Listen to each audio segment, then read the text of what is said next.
تو مراد آباد میں ایک گاؤں میں فتوے کی وجہ سے لوگ جو ہیں وہ عجیب و غریب حالات سے گزر رہے ہیں۔ دیوبندی مت کے امام سے پڑھائی گئی جنازے کی نماز کے کارن بریلوی مت کے لوگوں کو پھر سے نکاح کرنے کا فتویٰ آ گیا۔ پورے گاؤں میں ہی نہیں، دور دور تک اس فتوے کو لے کر چرچائیں ہو رہی ہیں۔ مراد آباد کے تھانہ پاک باڑہ کے اہرولا مافی گاؤں میں ان دنوں نکاحوں کا دور چل رہا ہے، لیکن یہ نکاح کسی رسم کے تحت نہیں بلکہ پشچاتاپ کی وجہ سے ہو رہے ہیں۔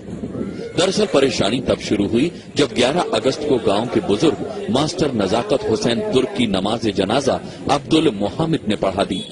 معاملہ تب الجھ گیا جب معلوم چلا کہ نزاکت حسین تو بریلوی مسلک کے تھے اور نماز جنازہ پڑھا دی دیوبندی مسلک کے امام نے۔ لہٰذا بریلوی مسلک کے لوگوں کی نہ صرف نماز نہیں مانی گئی بلکہ ان کے نکاح کو بھی خارج کر دیا گیا۔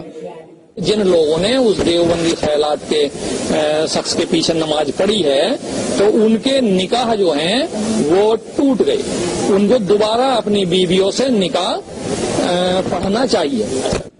جو لوگ نماز جنازہ میں شامل نہیں ہوئے تھے انہوں نے مسئلے کو سلجھانے کے لیے مراد آباد کے مفتی سے فتویٰ منگوانے کا فیصلہ کیا، اور جب فتویٰ آیا تو گاؤں میں بھوچال آ گیا۔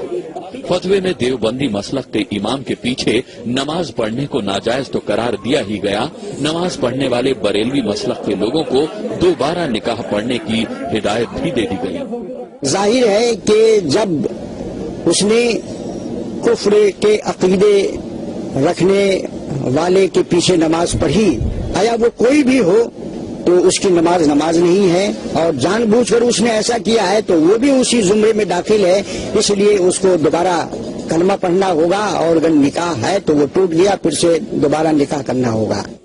اس فتوے سے گاؤں میں افراتفری مچ گئی، ایمان کو پختہ کرنے کا دور شروع ہوا اور گاؤں میں دوبارہ نکاح پڑھنے کی پرکریا بھی شروع ہو گئی۔ اب تک سینکڑوں لوگوں کا نکاح پڑھا جا چکا ہے۔ راج الراج، سہارا نیوز بیورو، مراد آباد۔